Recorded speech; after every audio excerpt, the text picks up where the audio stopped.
Olá, que o divino amor de nossas almas ilumine as nossas consciências, que a sua paz esteja em cada coração. Sejam bem-vindos em mais uma live aqui nos nossos canais da UEVC TV e da TV Mansão do Caminho. Sempre uma grata satisfação saber que estamos na companhia de tantas almas queridas para mais um instante de reflexão em torno da mensagem do Mestre, à luz da doutrina espírita, para renovarmos o nosso entendimento e trabalharmos sempre na construção de um ser cada dia melhor. Para iniciarmos as nossas atividades da noite, que possamos elevar os nossos pensamentos numa prece. Divino amigo, eis-nos aqui, Senhor, te buscando mais uma vez pelas portas do coração, para que, sintonizados contigo, possamos expandir as nossas mentes e corações, albergando o teu amor e trazendo-o para dentro de nós. Que sejamos, Senhor, copartícipes contigo na grande tarefa de aprender a tua mensagem, a fim de vivenciá-la, para estarmos conectados a ti no momento de exemplificar o teu amor, o teu perdão, a tua misericórdia, estatuindo dentro de nós virtudes e talentos para contribuir para a nossa própria transformação e daqueles que estão conosco nessa jornada. Por isso te rogamos a tua assistência fraterna em cada lar que estiver sintonizados conosco neste instante, bem como todos aqueles outros que precisam tanto de ti quanto nós. Vem, amigo, e permaneça conosco. Hoje temos a alegria de receber mais uma vez em nossos canais nosso querido amigo e irmão, trabalhador incansável da doutrina espírita, Max Lânio Lacerda, que vai trazer o tema Natureza das Penas e Gozos Futuros. Max, a casa já é sua, meu amigo, fique à vontade, rogando voto de muita paz. Passamos a palavra para você. Gratidão, Rosângela. Boa tarde, boa noite, Ana. Já está boa noite agora, né? Naira, os amigos que estão nos bastidores, Barreto, Júnior.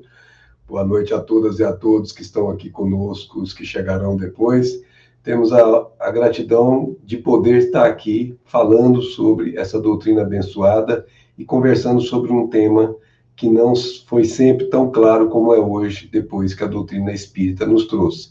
Essa questão se nós temos penas e gozos no futuro, ou seja, depois da desencarnação, e como isso funciona. E para que isso seja bem entendido, nós fizemos aí uns slides e que nós vamos nos utilizar deles para poder ter uma sequência que nós pedimos aos amigos para colocarem para nós, e nós vamos falar dessas penas e gozos terrenos e vamos falar, obviamente, daquilo que é do futuro, que, portanto, são os gozos que estão no mundo espiritual.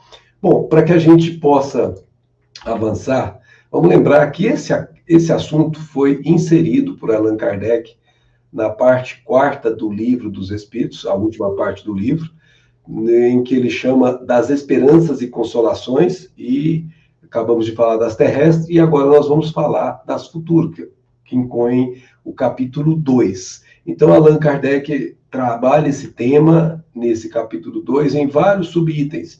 E o item que nós hoje estamos aqui examinando é a natureza das penas e gozos futuros. Mas, como sabemos, o Livro dos Espíritos foi desdobrado nos outros 4 livros sequenciais, né? E esse livro, em particular, o livro 4º, foi desdobrado no livro que nós chamamos do Céu e o Inferno, que Allan Kardec também nos concedeu a honra de ter acesso. E lá, Allan Kardec também tratou de vários assuntos depois da morte, sobretudo na primeira parte, e ele vai tratar dessas situações que antes eram, vamos chamar assim, nebulosas, incompreensíveis, muitas vezes amedrontava sem saber o porquê, como, por exemplo, a razão de existir de inferno, de purgatório, essas coisas que a gente, durante muito tempo, nas escolas religiosas anteriores, nós assumíamos como sendo verdades, não obstante, sem demonstração. Então, nesse particular, o capítulo 7, que trata das penas futuras segundo o Espiritismo, é muito importante para nós entendermos a complementação do que foi tratado, então, no Livro dos Espíritos. E dentro desse capítulo, nós temos aquilo que se chama a segunda parte, que é o ponto mais importante para que nós sustentemos a tese que nós vamos aqui apresentar de Allan Kardec do que acontece no futuro. Então, são exemplos, e são 66 exemplos que Allan Kardec traz de entrevistas, exatamente isso, entrevistas, né, conversas que ele teve com espíritos que foram selecionados de maneira muito organizada, conduzida no mundo espiritual diretamente por São Luís, e esses exemplos serão a base para construir essa tese que nós aqui vamos hoje conhecer. E não só eles, é claro, eles aqui estão sendo selecionados, mas outros tantos ao longo de todo o tempo de estudo de Allan Kardec foram necessários para poder subsidiar o entendimento da vida futura. Lá na questão 966 do Livro dos Espíritos, tem essa pergunta que, antes de o Espiritismo surgir, era exatamente isso que acontecia. Kardec pergunta, por que das penas e gozos da vida futura faz o homem, às vezes, tão grosseira e absurda ideia? Então, a gente fala de inferno, fala de aquelas situações todas, e que muitas vezes formam-se ideias que Kardec até colocou muito claro aqui, absurdas, que não coadunam com o raciocínio minimamente lógico, né? Então, a gente tem aqui que entender por que isso durou tanto tempo, né? 1857, quando esse livro veio à tona, até então isso era patente nas escolas religiosas daquela época. E ainda tem muitas escolas religiosas que trabalham essas ideias que continuam sendo, para nós, que já temos a compreensão, fora de base no raciocínio. E eles vão responder, inteligência que ainda se não desenvolveu bastante. Como é que você ensina uma criancinha sobre certos assuntos que ela ainda não pode compreender? Você vai explicar de forma lúdica, você vai explicar de uma forma que para ela seja palatável, que ela comece a formar as bases, mas ainda não vai conseguir entender tudo e, portanto, você não vai poder dar a ela todas as explicações porque ela não está pronta para recebê-las. Então, a nossa humanidade, os espíritos encarnados na Terra também passam pelo mesmo processo. A infância espiritual, ela é assim, tem a necessidade de certas figuras, às vezes figuras fortes, para poder fazer com que ela tenha noção do que poderia vir a ser o mundo espiritual. Então, ele faz até essa comparação. Compreende a criança as coisas como o adulto? A gente acabou de falar que não tem jeito, você não dá alimento de adulto para criancinha. Por quê? Porque não é compatível para ele não tem estômago para, obviamente, o bebê que está aí começando a vida, para poder assimilar como um estômago de um adulto assimila. Da mesma forma, a assimilação de ideias que passa pela parte do intelecto, pela parte daquilo que se chama inteligência, ela também necessita de tempo para maturar.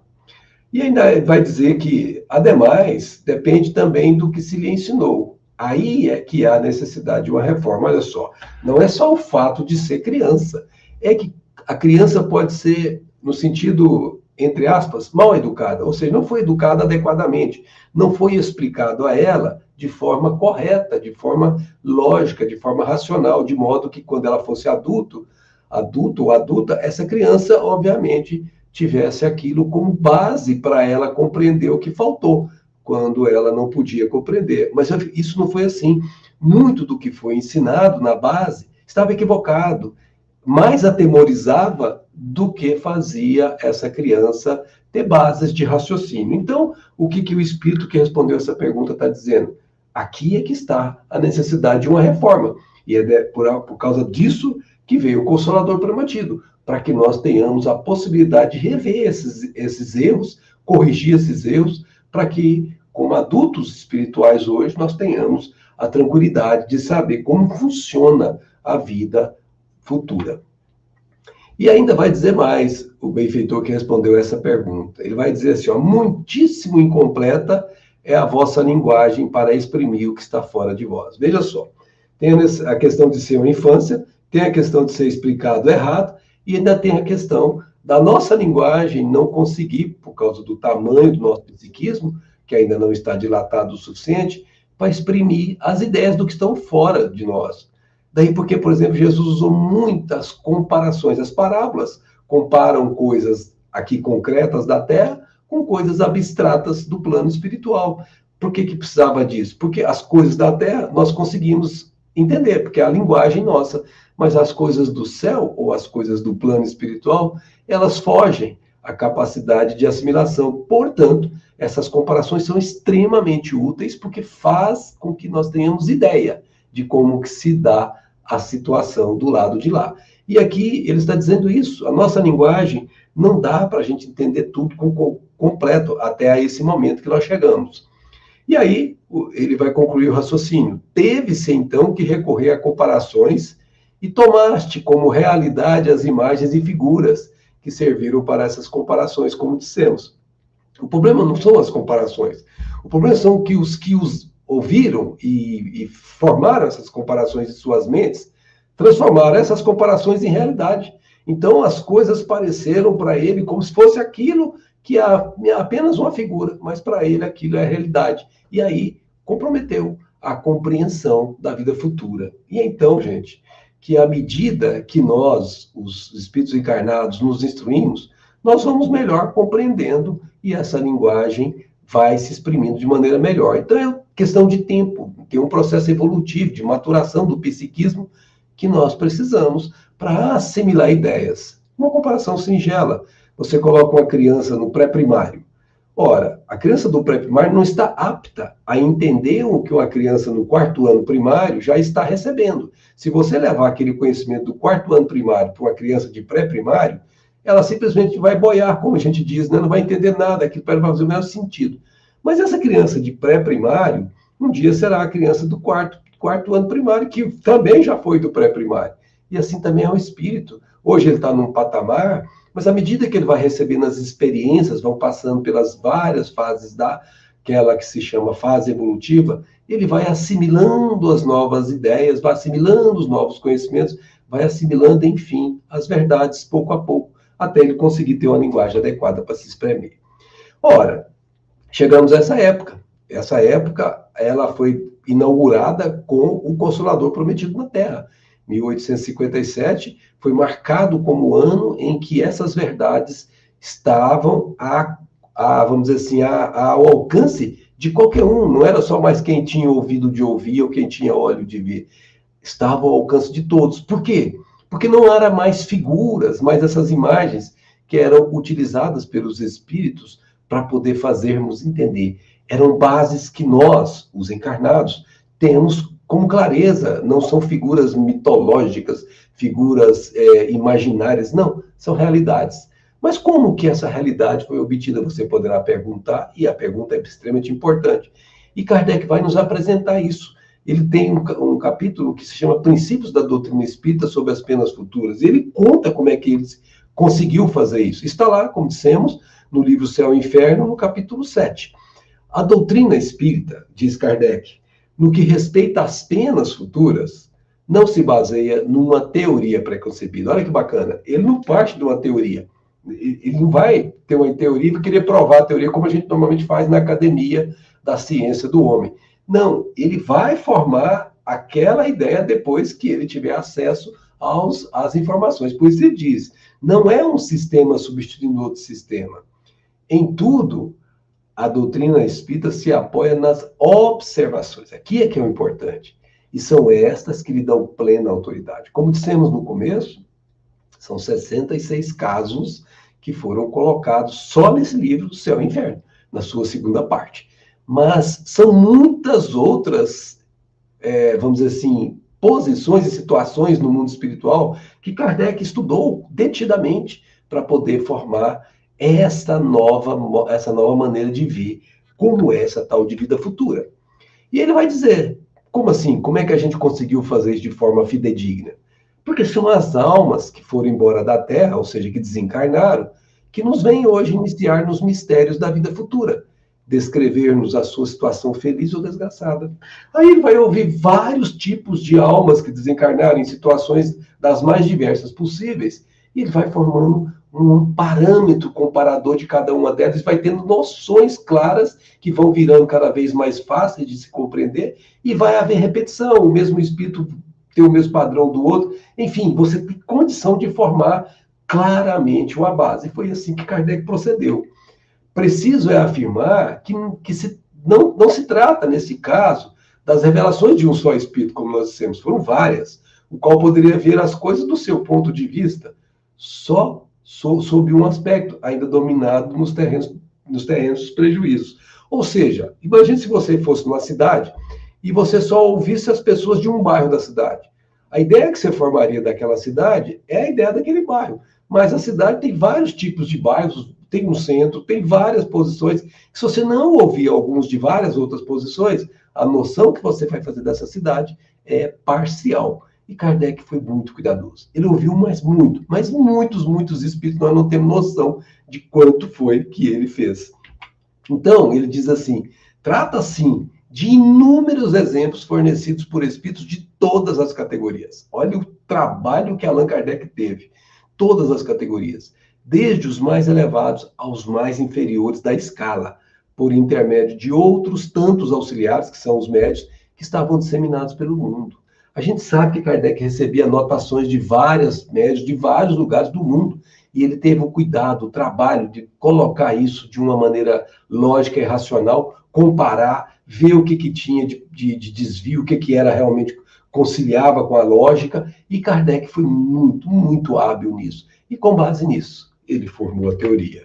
Então, ele tem aqui vários exemplos aqui que a gente trouxe no livro, mas aqui é só para referência. Então, por exemplo, no capítulo 2, ele tem uma sequência de espíritos, e cada um desses nomes que aparecem aí são espíritos que foram ouvidos por Allan Kardec. Só nesse caso aqui, foram 17 estudos de caso que você tem, e se você for lá no livro, você vai ver que é uma entrevista longa, tem várias coisas que Kardec vai extraindo dali, com o apoio do São Luís, com o apoio de outros espíritos, e você vai vendo como ele vai formando ideia clara acerca da realidade daquela pessoa. Depois, no capítulo 3, ele já coloca um título para esse grupo de espíritos. São espíritos em condições medianas. Então, nesse aqui, são 6 casos que ele apresentou como estudo. No capítulo 4, por exemplo, ele usou o termo espíritos sofredores para aqueles espíritos que estão em situações lá no mundo espiritual de sofrimento mesmo.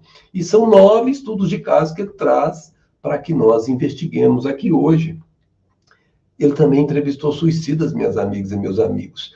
Então, ele vai trazer um número de 9 casos em que foram estudados, e cada um deles tem um aprendizado próprio, mas o conjunto forma um padrão, e esse padrão é o que serve para nós termos a certeza de como é a vida futura. E no capítulo 6 ele traz criminosos arrependidos, e ele vai trazer aqui nesse caso 5 casos em que ele estuda detidamente cada um deles, e todos eles são extremamente interessantes de estudar. E por fim, ainda tem mais esse aqui, que é espírito endurecido, que ele vai também trazer mais outros 5 estudos de caso, que foram detidamente estudados por ele, cuidadosamente. Dá para você ter uma ideia de quanto tempo levou para fazer isso? Quantas horas Allan Kardec cuidou de fazer isso? Porque tem que ter uma sessão mediúnica lá na nossa casa espírita, né? Lá ele tinha aquela localidade própria para isso, que era a situação principal dele, né? Era o laboratório dele. E aqui no capítulo 8, fechando esse trabalho, ele apresenta as expiações terrestres. Então, são espíritos aqui na Terra, repercutindo neles aquilo que lá no plano espiritual foi decidido, e que ele estava normalmente dando uma opção de aprendizado para nós aqui na Terra. Cada um desses casos, minha amiga e meu amigo, são maravilhosos. Eu recomendo pessoalmente, eu já fiz essa leitura várias vezes, estudo, então nem se fala, mas cada caso é impressionantemente uma oportunidade de aprendizado para nós. Porque é como se você fosse a um país, e antes de um país, que você tem ido ao país, você entrevistasse as pessoas, e essas pessoas vão te dando informações acerca desse país, De tal forma, quando você chegar lá, você sabe exatamente como é que esse país funciona. Aqui, só para a gente ter uma ideia, 14 casos foram apresentados. Então, diante desse trabalho, não só desses 66, como falamos, mas de todos os outros ao longo da vida de Kardec, na concepção dessa doutrina, ele formou um chamado Código Penal da Vida Futura. E é esse Código Penal que nós precisamos entender. Ele criou um código, tal como a gente cria aqui na Terra, com 33 artigos, tal como a gente cria, entre aspas, usando os mesmos modelos, né, em forma de artigos, e que a gente, obviamente, precisa estudar. Porque é como se você, depois de ter ouvido todos esses irmãos do lado de lá, você pudesse fazer o resumo de como funciona e dali você extrair leis que vigem do lado de lá. Leis que são as leis que nós vamos estar submetidos do lado de lá. Então, o primeiro artigo, só para a gente ter aqui apenas uma referência importante, a gente colocou o primeiro artigo aqui como base. Olha só. A alma ou o espírito sofre na vida espiritual as consequências de todas as imperfeições que não conseguiu corrigir na vida corporal. O seu estado, feliz ou infeliz, é inerente ao seu grau de pureza ou impureza. Ou seja, quanto mais puro é o espírito, quanto mais ele está seguindo o conselho de Jesus, sede perfeitos, como perfeito é o vosso Pai, mais ele se aproxima da felicidade. Quanto mais ele deturpa a lei, quanto mais ele é um trânsfuga da lei, quanto mais ele faz a vontade dele, não a vontade do Pai, quanto mais ele se envolve em viciações, mais ele vai ficando numa condição de impureza. E isso trará a ele a tal da infelicidade temporária.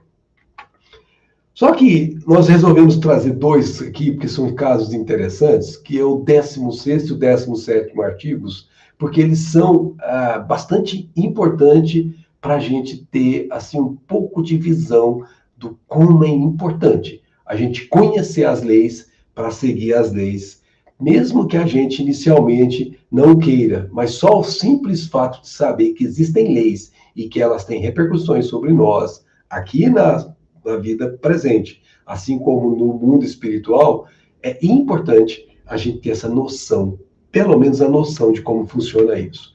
Então, esse artigo, 16º e o 17º, eles vão tratar, basicamente, de 3 condições que todos nós, quando erramos, temos que passar.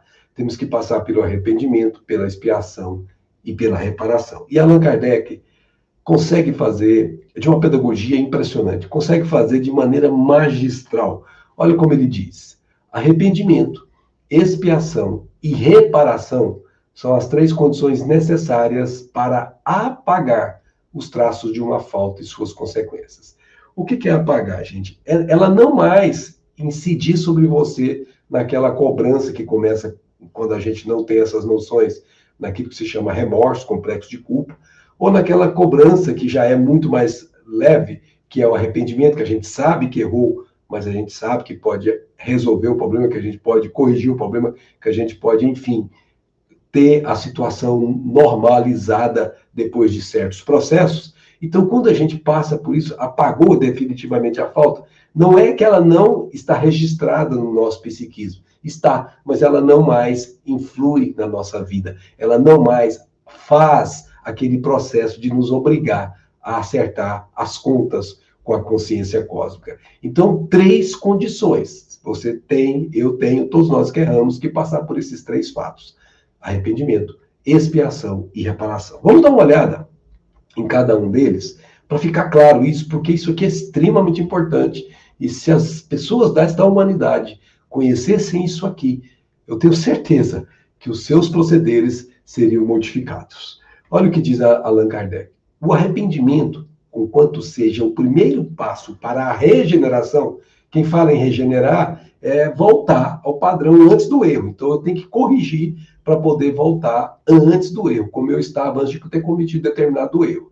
Então, ele seja o primeiro passo, mas ele não basta por si só. Por quê? Porque ele vai deixar claro, são precisas a expiação e a reparação. Então, alguém vem aqui e diz: Marcos, eu estou arrependido, eu já tô quites com Deus. Não, você já deu um passo maravilhoso, mas você ainda não está quites com as leis de Deus. Por quê? Porque senão não passou pelas duas fases seguintes, que nós vamos ver agora. Então, qual que é a função do arrependimento nesse processo de regenerar a alma para com a paz íntima, para com a harmonia entre a consciência própria e a consciência cósmica, a consciência divina? A função dela é suavizar as dores da expiação. Então, veja que as expiações com X, elas trazem necessariamente dores que são necessárias para o processo de reabilitação.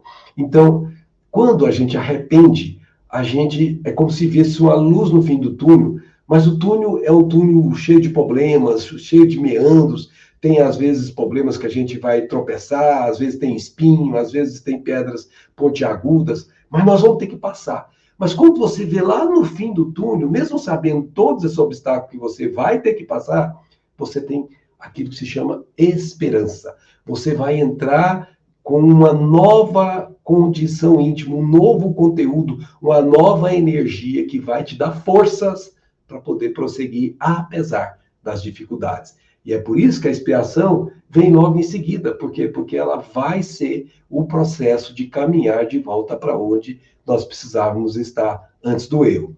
Então, ele chama aqui agora de reabilitação. Lá atrás ele chamou de regeneração. Então, são duas palavras que se assemelham e que podem ser colocadas como sinônimos, como processo. O arrependimento, ele vai dar mais um pouquinho de informação sobre isso, e é importante isso porque nós vamos ver um caso daqui um pouquinho sobre isso. O arrependimento pode dar-se por toda a parte, e em qualquer tempo. Se for tardio, o culpado, ou seja, aquele que cometeu o erro, então a gente usa essa expressão culpado no sentido de lei de causa e efeito, ou seja, aquele que terá que quitar com a consciência cósmica, tem ainda o desvio em si. Esse sofrerá por mais tempo, se arrepender mais tarde. Daí por quê?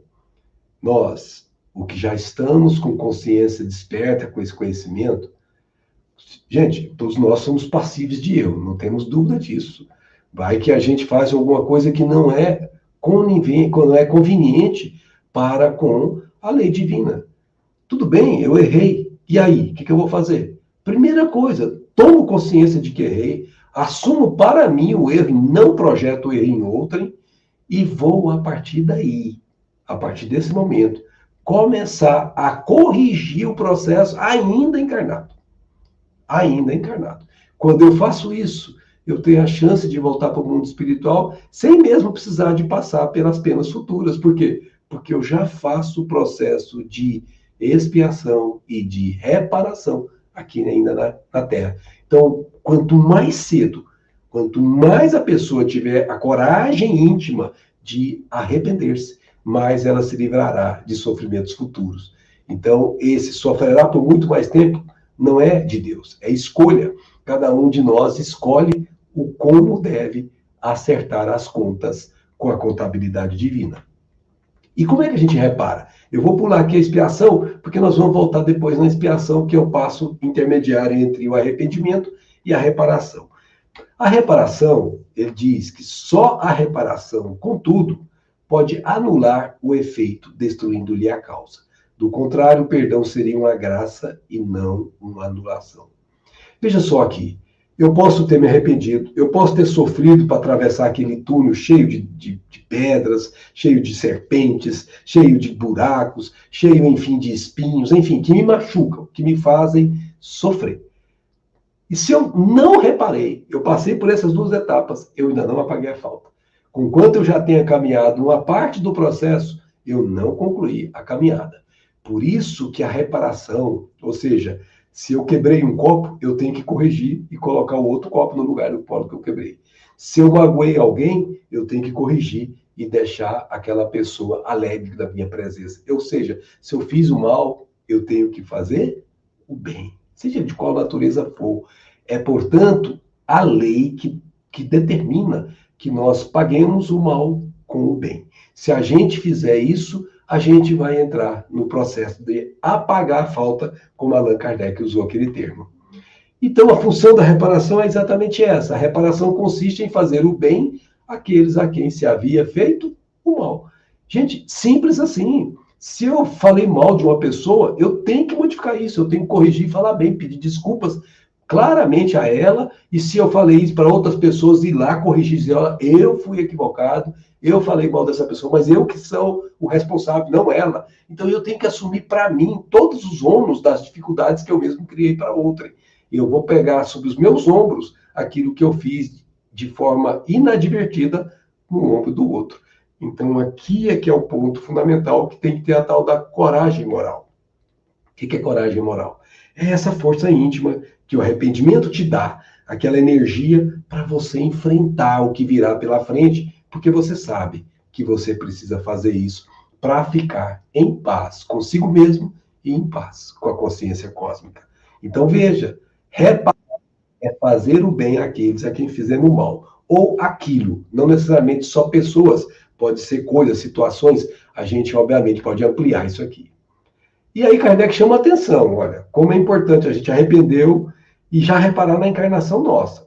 Quem não repara os seus erros numa existência, seja por fraqueza ou por má vontade, ou por falta de coragem, como a gente falou, achar-se-á numa existência seguinte, futura, em contato com as mesmas pessoas que de si tiveram queixas e em condições voluntariamente escolhidas, que é o planejamento espiritual que nós fazemos, de modo a dar-lhes reconhecimento e fazer-lhes tanto bem quanto mal lhes tenha feito. Se eu fui um filho ingrato, eu vou ter que ser um pai, eu vou ter que ser um filho na próxima encarnação maravilhoso, ou eu posso sofrer, inclusive, como expiação, o fato de ter que passar pelos mesmos sentimentos que um filho ingrato fez um pai ou uma mãe passar.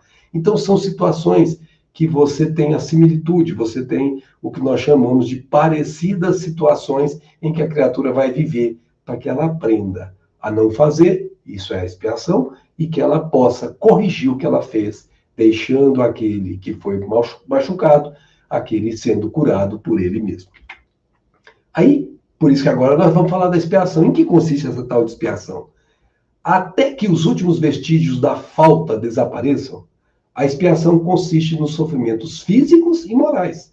Às vezes a pessoa não tem problema nenhum físico, mas moralmente ela está mal por dentro, ela não está em paz, não está tranquila. Apesar de ter tudo na vida, intimamente ela não está bem. Isso é uma espécie de sofrimento moral, que lhes são consequentes. Seja nesta existência que nós estamos agora, seja na vida espiritual após a morte, ou ainda em nova existência corporal. Veja só, pessoal.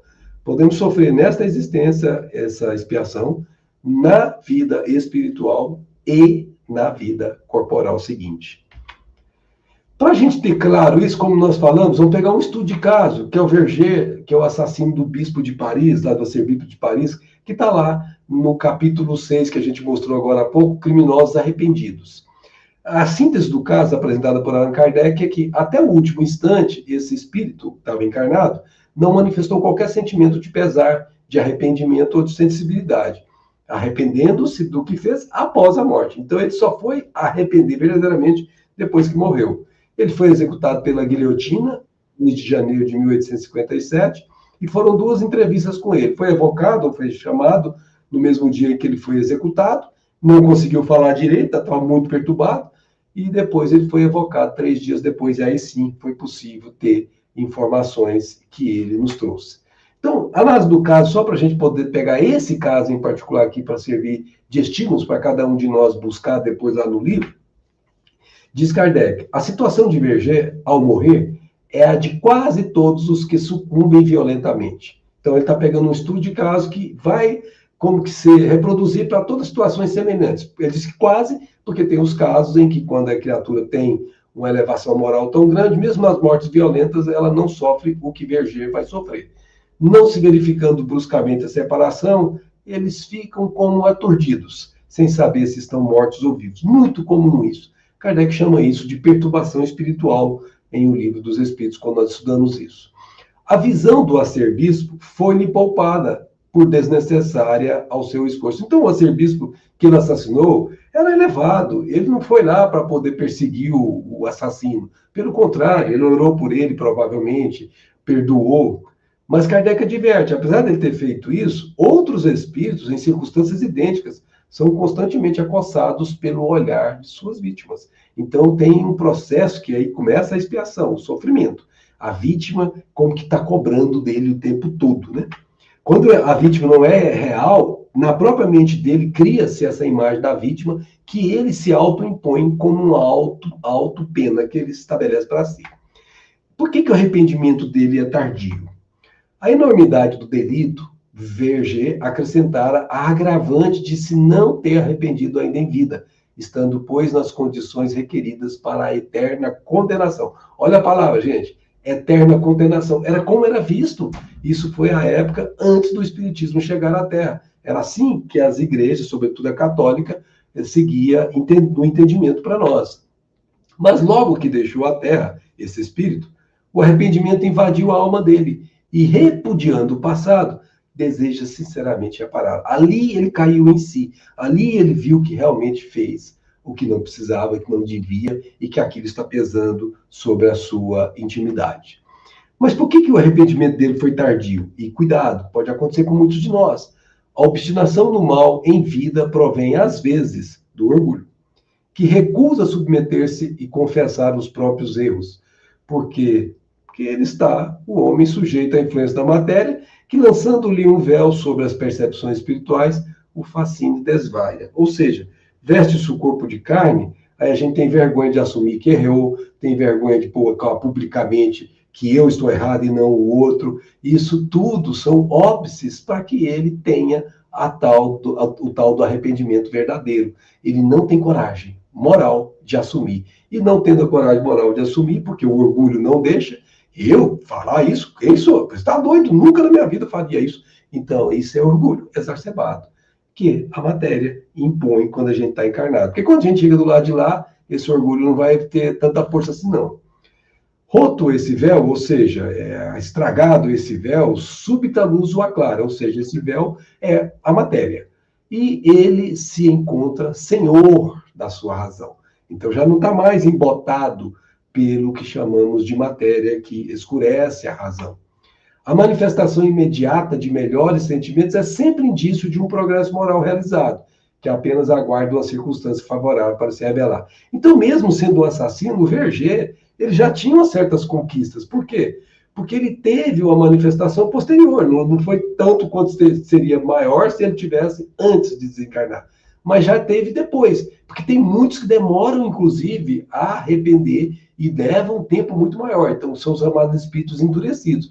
O Verger, pelo menos, logo que caiu em si, ele revelou uma certa maturidade moral que ele não tinha. Ao passo que a persistência mais ou menos longa no mal, depois da morte, é incontestavelmente a prova do atraso do espírito, no qual os instintos materiais atrofiam a semente do bem, de modo a lhe serem precisas novas provações para se corrigirem. Então, esse será submetido à tal da expiação compulsória, até que ele, obviamente, ceda na intimidade do seu coração ao arrependimento sincero.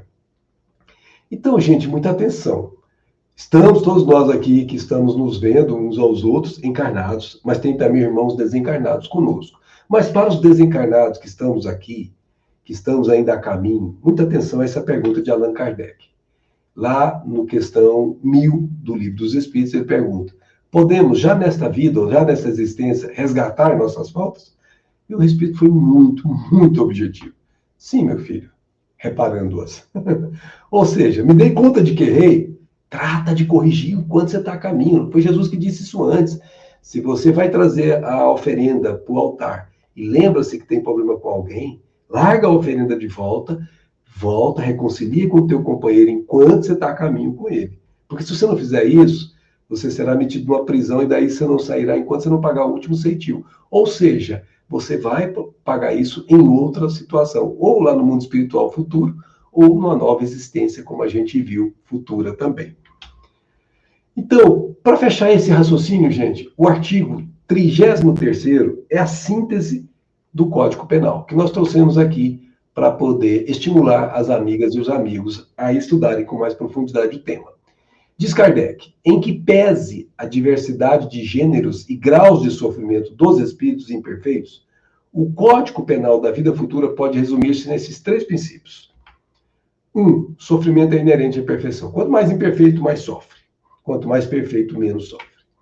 Toda imperfeição, assim como toda falta dela promanada, que nasce dessa imperfeição, traz consigo o próprio castigo, que a gente sabe que é a cobrança íntima que a gente se impõe, nas consequências naturais inevitáveis que a lei de causa e efeito impõe sobre cada um de nós. Então, toda vez que a gente cometeu o mal, isso imprime no perispírito e não tem como fugir. Para onde você vai levar isso com você. É como a sombra, você não consegue se livrar dela. Para onde você vai, a sua sombra vai com você. E se você faz o bem ou o mal vai com você, para onde você for.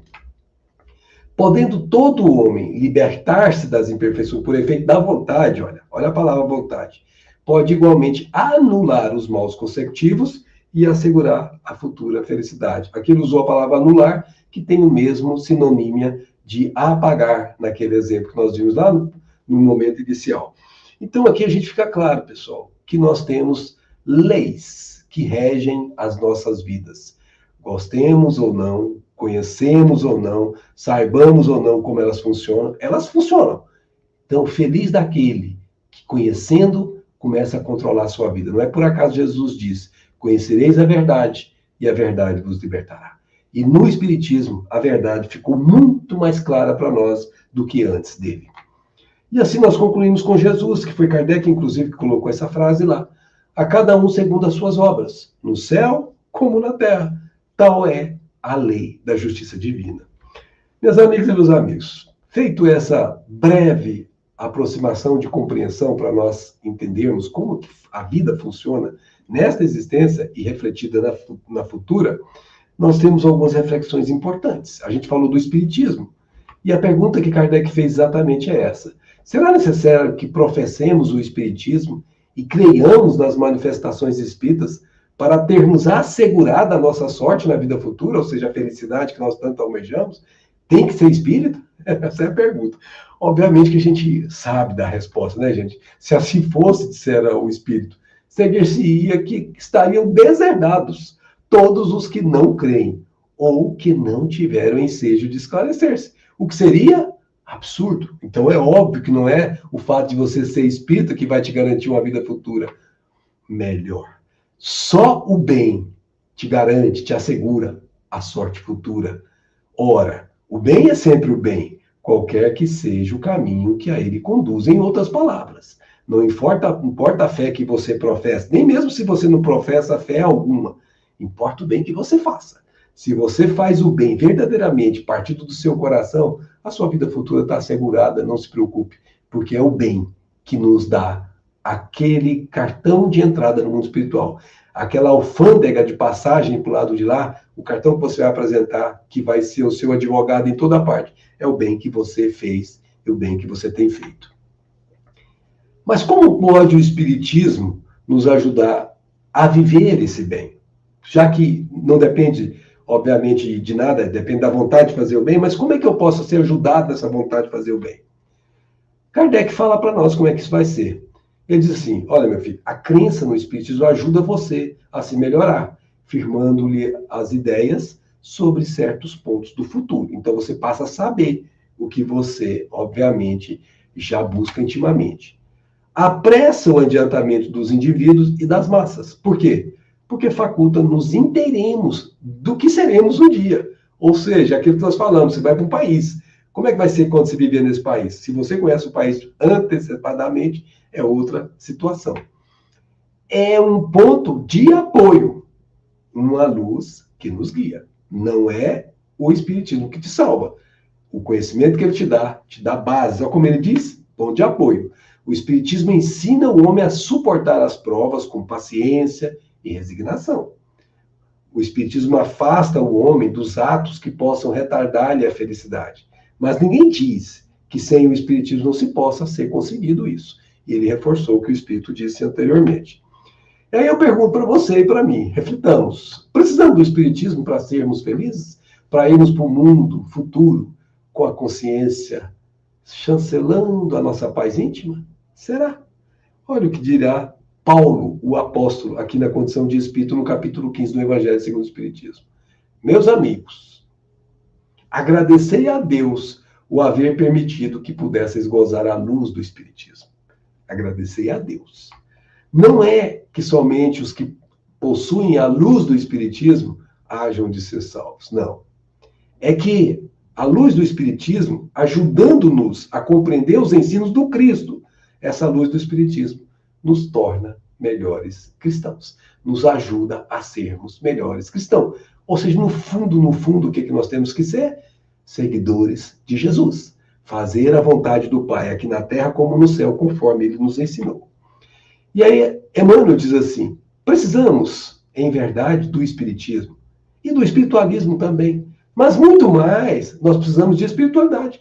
Ou seja, nós temos que nos espiritualizar e somente através das virtudes que o bem proporciona é que nós podemos chegar lá.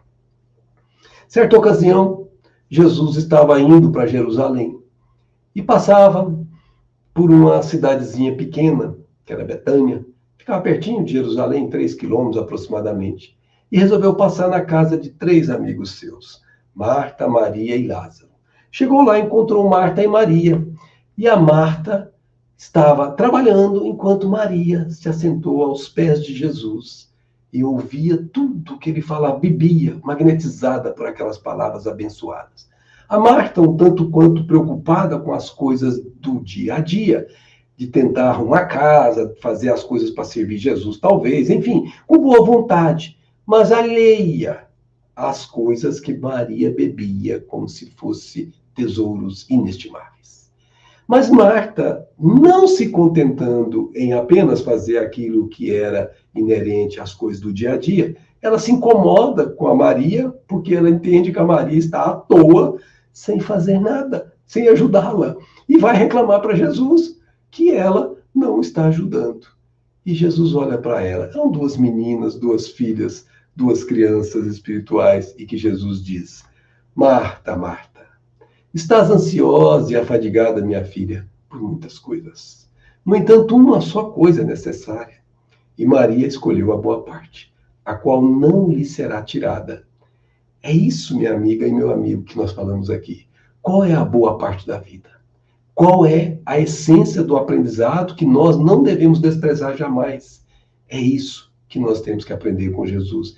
É isso que o Espiritismo nos sanciona. É isso que nós conseguimos assimilar e nos tornarmos seguros de que estamos no caminho que nos levará ao Pai, conforme Jesus nos chamou. Esperamos que cada um tenha essas reflexões íntimas e verificar se nas nossas escolhas do dia a dia nós estamos escolhendo a boa parte ou se ainda estamos cuidando daquilo que aqui ficará. Muita paz a todas, muita paz a todos e permanecemos aqui à disposição. Muito obrigado. Max, nossa imensa gratidão pelas excelentes reflexões. Que o Senhor da vida te abençoe, te inspire sempre, meu amigo, um rumo à nossa evolução. Paz e luz a ti. Gratidão. Nossa gratidão também a todos os amigos aqui conosco hoje, ouvindo essa excelente reflexão, lembrando sempre que o que nos é caro ao coração, que nos traz despertamento, que nos consola, possamos compartilhar o bem sempre, compartilhar os ensinos do Mestre, e assim fazermos essa corrente chegar mais longe. Lembrando também que todas as manhãs, às 7 horas, aqui nos encontramos no nosso momento de reflexão, para começarmos o dia na luz da oração. E todas as quartas-feiras, às 21 horas, nos encontramos no nosso programa Somos Todos Imortais. Contamos sempre com a presença generosa de todos vocês. Então, no mais, a nossa imensa gratidão, paz e luz a todos e que tenhamos um bom fim de semana.